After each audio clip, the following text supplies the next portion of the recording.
Hello mga friend, ang ating topic ko sa ngayon about God, no? Ang personal thoughts ng everyone for everyone life.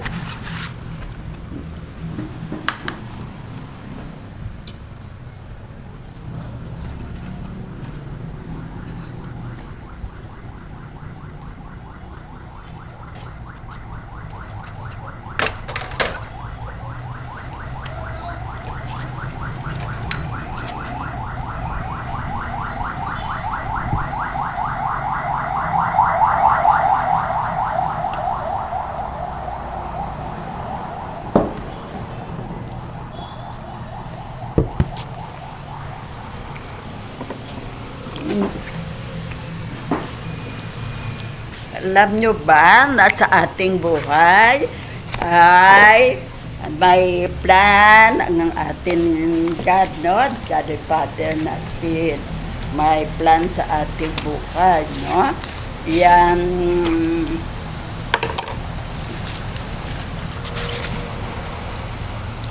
God's plan. As human being, we often wonder, but what our purpose?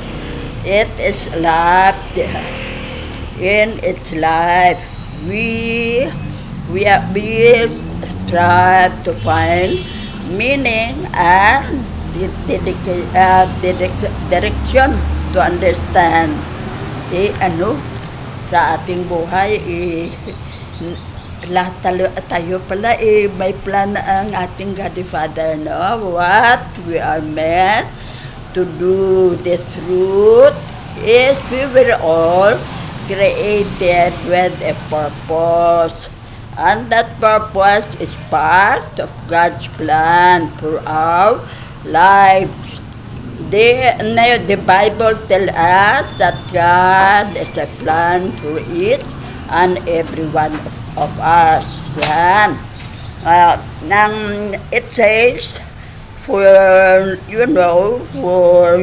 that the plan is up for you, declares the Lord, plan to prosper you and not to harm you.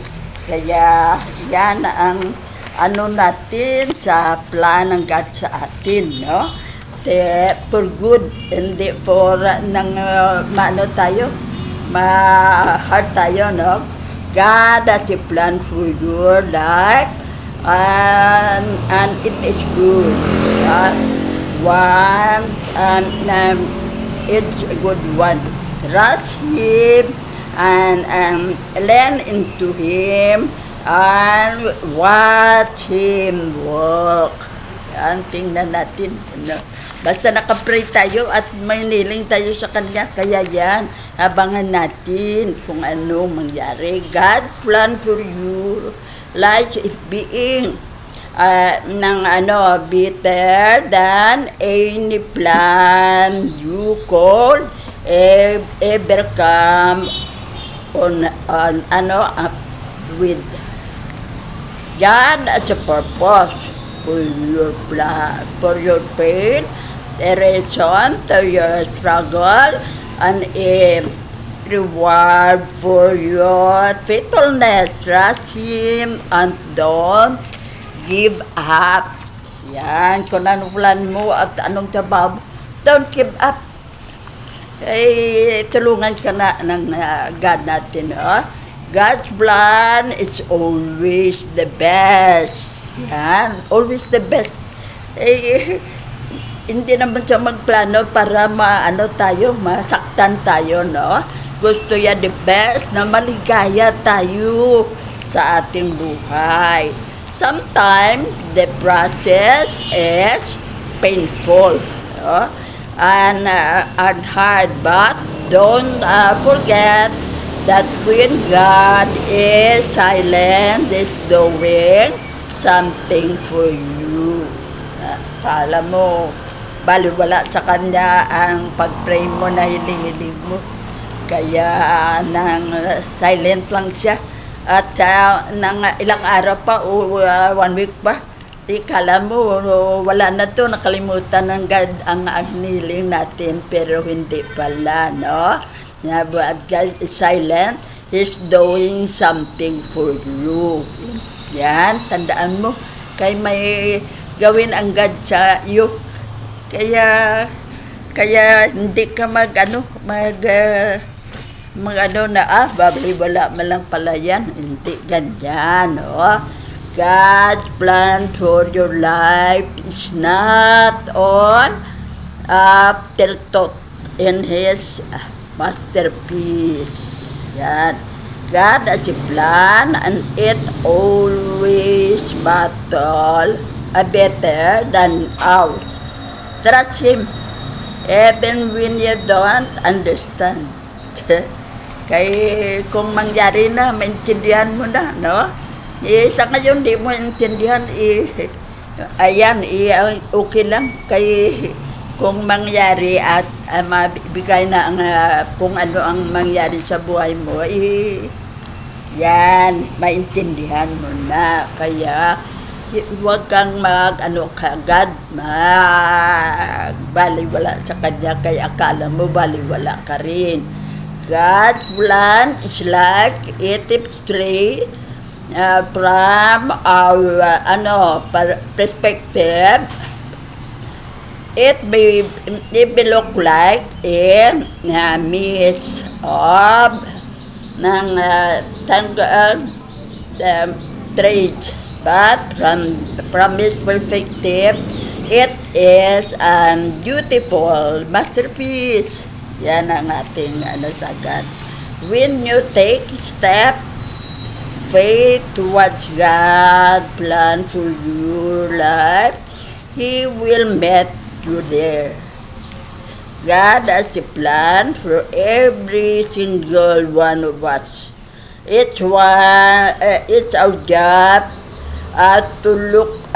to seek Him and discover what that plan is.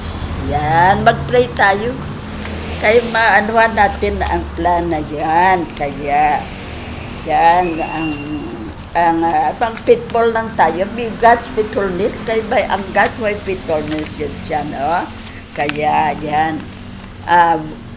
God is faithful. Faithful na yung God, no? Even when we are not. Bisan hindi tayo faithful sa Kanya. Kalimutan natin mag-pray, pero faithful siya sa atin. God's faithfulness is greater than the doubts and fears. When we are faithless, God remains faithful for He cannot deny Himself. God is faithful. God's faithfulness is not dependent of our circumstances, but on His character. God's faithfulness is the anchor that holds us steady in the midst of life ng storm. Na kung may mga problema tayo, no? Hindi natin hindi tayo siling na hindi tayo, wala tayong problema, no? Kaya hindi natin alam kung may darating na mga sakit o may mga parte sa bani na pag-awayan natin, no, sa family. Kaya yan storm na kailangan makahingi ng tulong sa God. God's faithfulness is the anchor that holds steady in the midst of life. The Lord is faithful to all His promises and loving toward all He has made.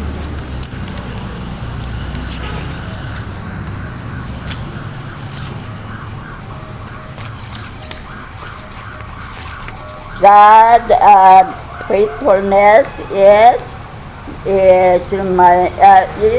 my reminder that He is always with us, even in the darkest of time. Yan, andyan siya.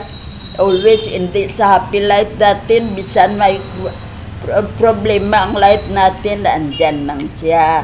Nagantay siya, nabigyan ka ng tulong, mag-pray ka lang. When we trust in God, in faithfulness, we can have peace. Is knowing that He will never leave us or forsake us. Yan. God's faithfulness is not just a characteristic of His habit, of His nature, but it is also a call for a action for us as believer. Yan. I-action natin yung mga ng tayo ng pray action yan.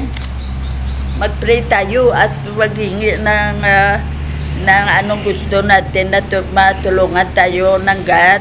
At kung totoo ang thank you, ayan, sa prayer natin yan, God never made a promises that was too good to be true. Yan, maging totoo. So, anong hinihiling mo, na sa mabuti, hindi sa masama, maging totoo yan. Yan, maging totoo. Ibigayan ng ating God, no? God ng promises, it's like the oak tree. They may take a long time to grow and mature. God, when they do, they want strong and enduring. God is promises are not just in our benefit, but for the benefit of the others as well. Hindi lang sa benefit natin, no? At sa iba pa, no? Yan, katulad na nalo ka sa sample, sa luto, abi, share mo, tulungan, mo sa iba, kay para kaano sila, no? Magamit man nila sa buhay nila, mag-asenso man sila, no? Yan ang gawin natin. Barato. Barato siguro, yan ang ibig sabihin, no? Ano pa? Ang God's promise are not just about what He will give us, but about who is and what He has already done.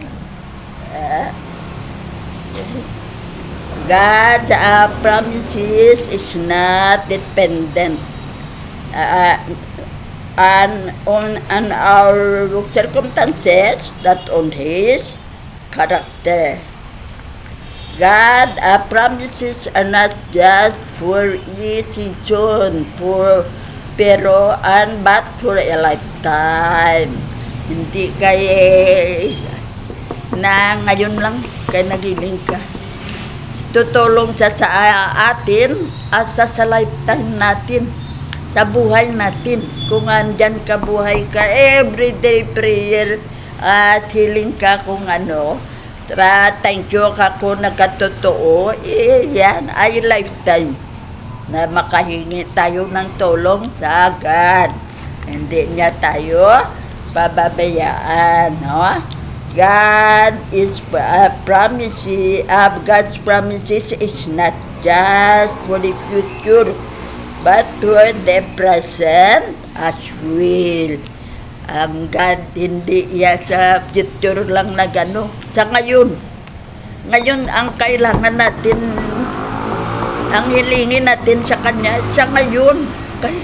matagal pa ang future, kaya ito ang important but in the present as well.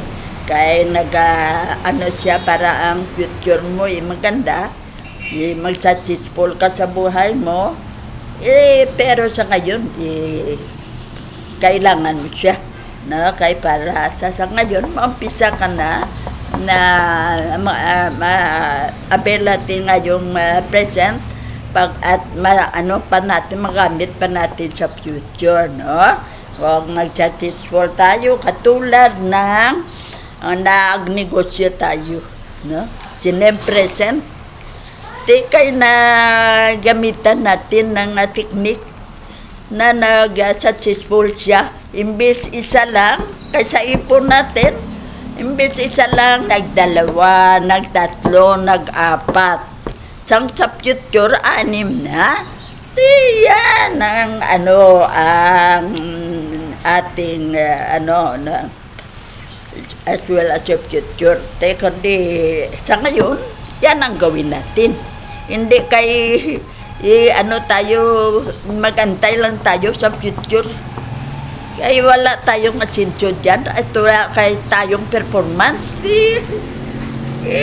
Walang kabuluhan yan. Mga kayo nga, bakit sabi ng God, ganito, wala naman. Hindi naman totoo. Hindi yan naging totoo. Dahil sa inyo, kayo ang gumawa. Tinulungan lang kamo ng God.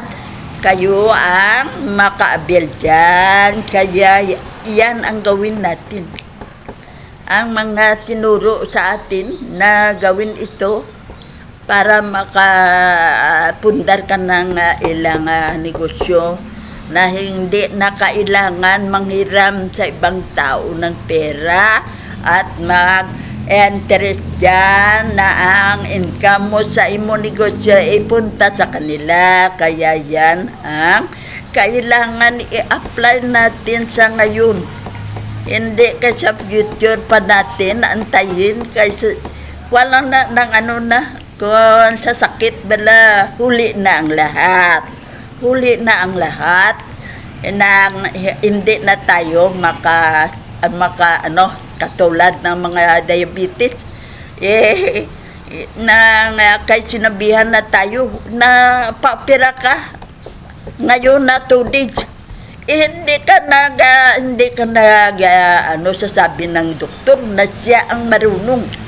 Sa mga tayong lahat may assignment. Yan ang sabi ng ganito na kanya-kanya tayo sa plano niya. May kanya tayong obligasyon, no? Katulad sa kanya. Yan ang tulong siya sa atin. Katulad ni Lord Jesus, ang ating kay Lord Jesus, na patawarin tayo sa kasalanan, supervisan tayo sa buhay natin, at patawarin sa kasalanan natin, at ihil ang masakit natin. Kaya dasyon ng Holy Spirit ay guidance tayo everyday sa ating mga ginagawa sa ating buhay. Kaya siya ang mag-alagay sa isipan natin ang Holy Spirit ng salita natin kung para may purpose, makatulong ang salita natin, dason, gawin ng katawan natin. Kaya yan ang obligasyon ng isa't isa, ng God the Father, may sa kanya rin, no? Kaya tinulungan natin siya, kasi siya ang ating manager dito. Kaya ang whole na kung ano kailangan natin dito sa earth, sa kanya, si Lord Jesus, supervisan tayo. Kung ano ang gusto nyo hiling sa kanya, tutulong siya. Yan. Ang Holy Spirit sa atin, no? Ang Mama Mary, mga angel tulong sa atin, no? Ibang universe tulong sa atin. Kaya yan, kada isa sa atin may obligasyon na nakaantay sa atin na iyan ang ating gawin. Hindi sa future, kundi sa present. Kaya mga friend, yan, kung doktor ka, cure ka ng mga sakit, may mga sakit na nakaantay sa iyo.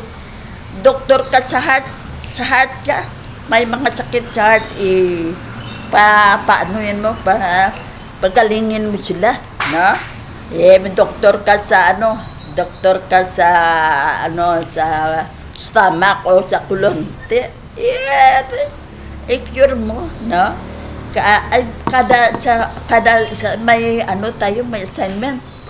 No, kung teacher ka, turuan mo nga para pagdating na panahon na marami ang very bright. Kaya kiniruan mo bilang teacher. Yan ang obligasyon mo, mapa-bright mo ang tao. Malaman ang kung anong gawin niya dito sa earth. Yan ang ating purpose sa isa't isa, no? Kaya may obligasyon tayo. Katulad ng mga driver, para ko, sila ang mag-drive papunta kung saan tayo gusto. Yan.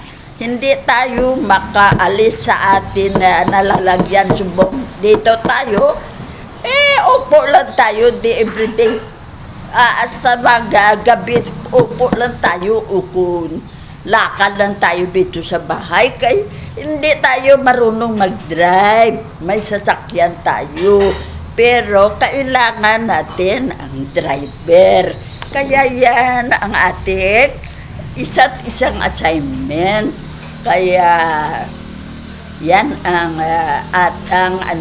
na kailangan kung ano ang na-assign sa iyo ay gawin mo sa mabuting paraan, no?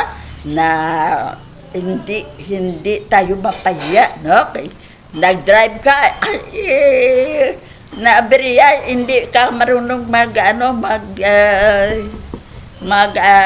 ng ideya kung ano ito, paano ko ito mapaandar uli. Sayang. Yan ang ating pag-aralan. Kung anong assignment sa ato ng God. Ang aralan sa magaling na malinis na paraan. Kaya huwag tayong tamad-tamad sa ginassign na trabaho sa atin. Ipakita mo na kaya mo ito. Pakita mo na nagkamali sa pagpili sa iyo na ipatrabahuin sa kanya kaya hindi ka pala marunong. Kaya yan na nga sa atin. Nasabi na natin noon sa lecture natin na ang pag-aaral ay hindi kailangan marami kang pera. Kaya may school tayo na free tayo, no? From elementary, high school, college. Bakit tayo mag-problema? Yang atin na lang gawin, kung makakatrabaho tayo, pagkain ng mga anak natin at ang pamasahe, yan na lang. Hindi ang sa school. Kaya yan, tinuruan na kayo kung saan kayo magpaaral ng mga anak nyo. Diyan sa inyo may elementary school, public elementary school, kung anong pangalan, Patag Elementary School. Yan, Dason ng Barangay Patag High School. Yan. Dason may college na kung anong gusto mo kurso na kunin ay doon ka mag-aral. Huwag magproblema. Hindi ko pag-aralin anak ko, wala akong panggastos. At huwag pagtamad-tamad na ang plite ng mga anak at baon sa pagkain ay hindi mo pa ng hindi mo pa disponihan o gawin kung saan ka kukuha niyan. Kay ang future ng anak mo sa kamay mo bilang father o mother ang mag-obligasyon dyan. Kaya mga friend, yan ang ating gawin para sa mga future.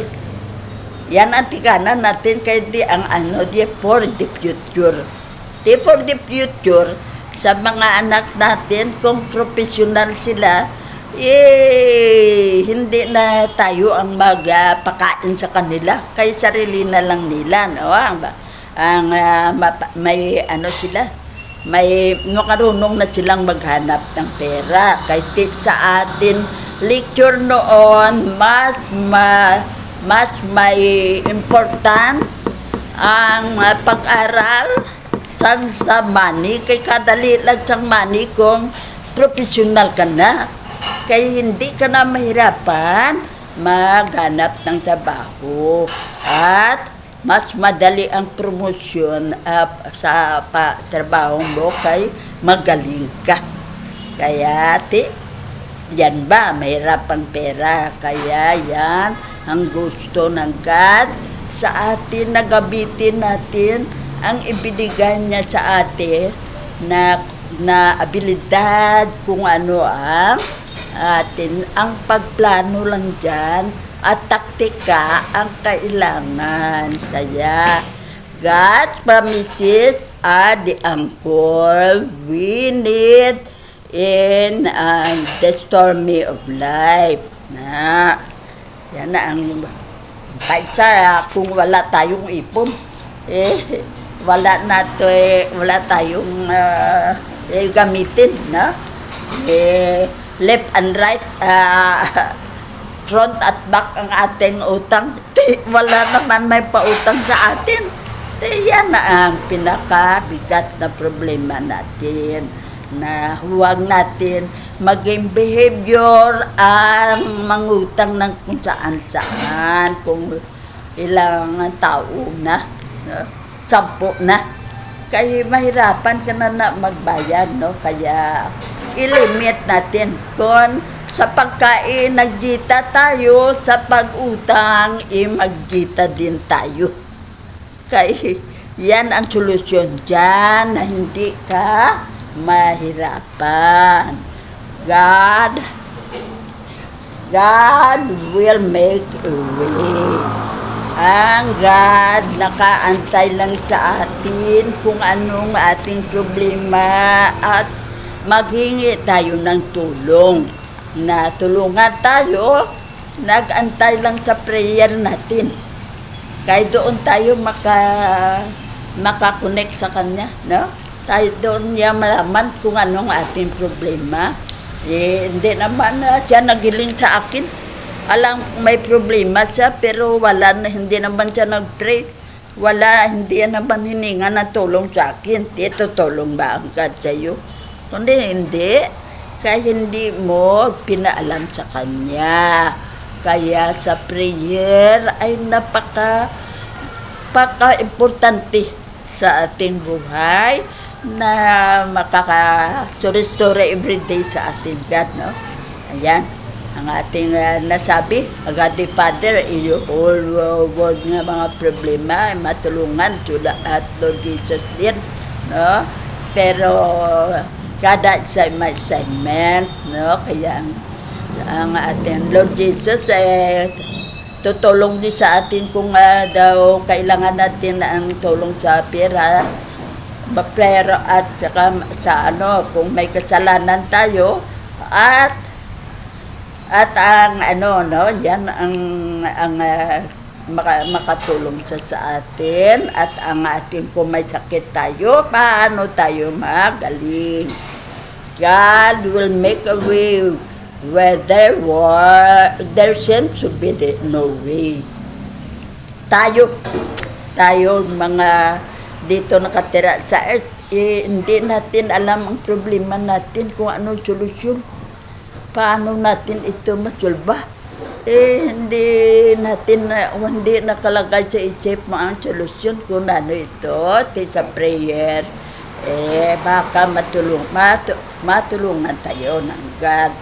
Kaya mag-pray at maghiling sa Kanya kung paano niya ka matulungan na sa problema mo yan. Faith is taking the first step even when you don't see the whole staircase. Ayan, ang first step. Katulad ng atin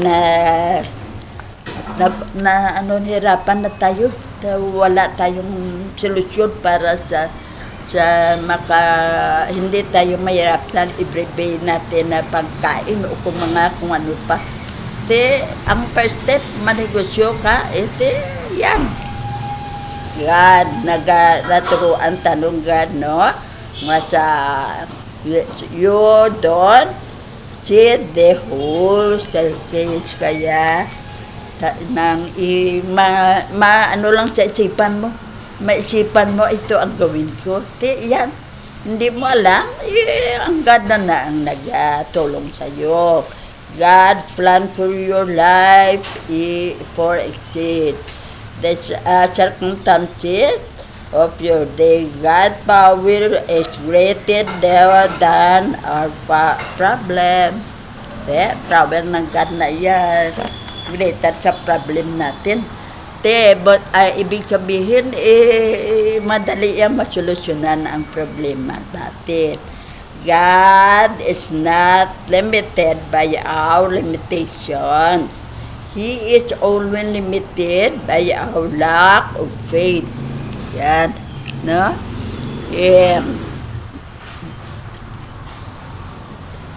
The same God who created the mountain and the ocean is the same God who can make a way for you.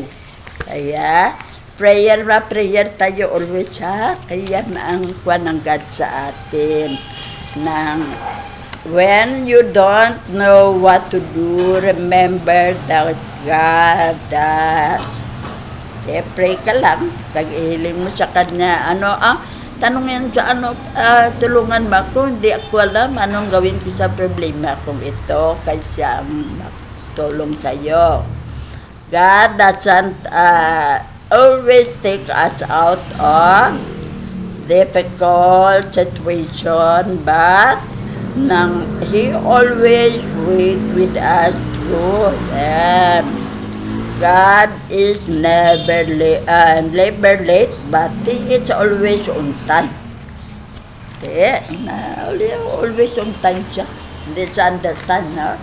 Yan ang ating gawin, no? Kaya mga friend, alam nyo na ang ating kwan sa buhay natin, kung paano tayo maka-solve ng mga problem natin, at ano ang gawin natin sa buhay natin every day, at may isa tayo may ability sa buhay, kaya gamitin natin. Huwag natin sayangin ang mga binigay sa atin na ability, kung ano ang atin gawin sa ating buhay. Basta prayer always, pray, kay tulungan tayo ng ating Father in Heaven. Mga friend, yan ang ating topic ko sa ngayon, lecture sa ngayon, para na makakonect tayo sa God, kailangan natin ang prayer. Yan ang niya, no? Kung ano ang gawin natin sa buhay natin, na makaahon sa kahirapan. Anong solusyon dyan? Narinig nyo na, hindi lang sa ipon, kundi sa mga anak natin na professional na. Kaya mga friend, huwag pabayaan ng mga anak na hindi pag-aral. Huwag mo ng mga ating mga bisyo.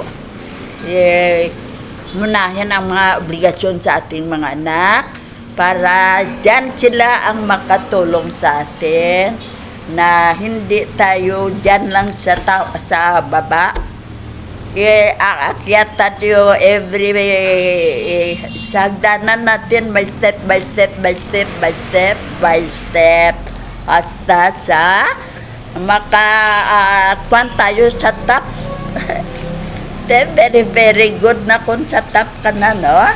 Kay example, ang mga anak mo professional na, lahat may trabaho, ang na kayo, magplano na, tayo ha, mapatayo ng bahay, maipa-repair ang bahay, ito,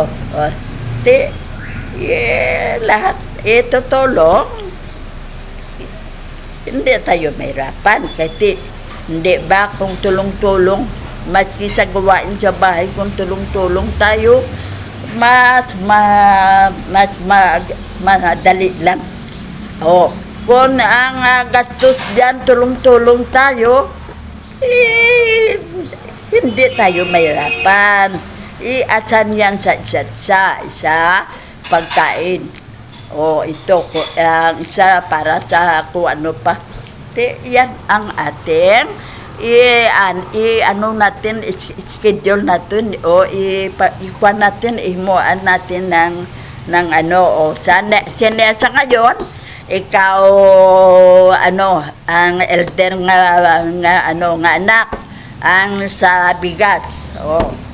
Next month ikaw naman ha, ang sa ulam ito, kung sino ang mga si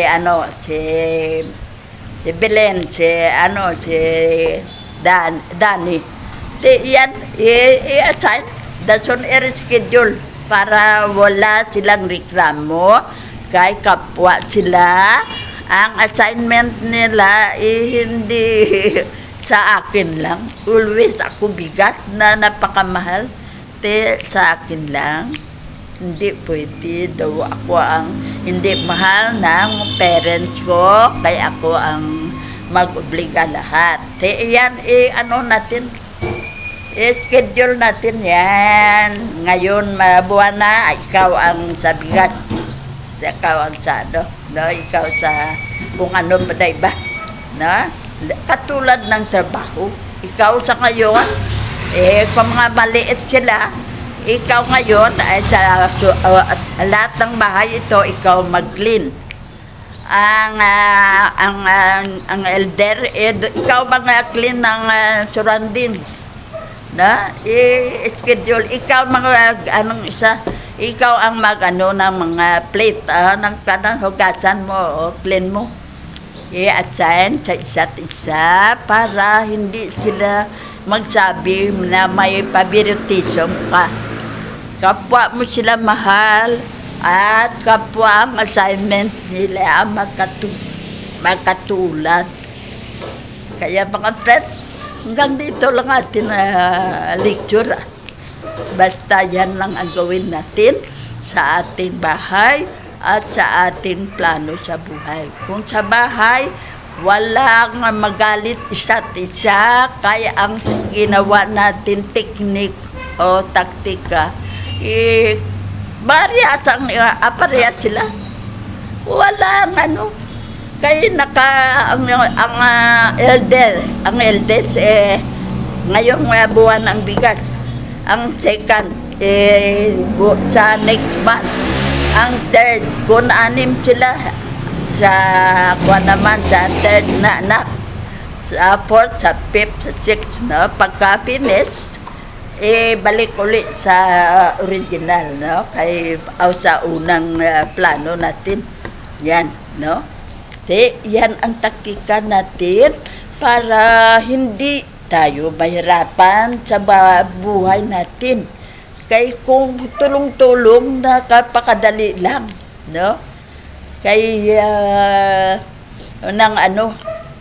tulong-tulong. Pero kung ikaw lang isa, kawawa ka. Sila yan na bagong bayo, bagong shoes. Ikaw ya kay wala ka ng pera, kay ikaw na pagkain sa kanila. Di! Ang barok mong luma na ang siyang mong gamitin. Kaya mga print, yung technique natin na ganyan ang gawin natin sa ating bahay kay para tul, no?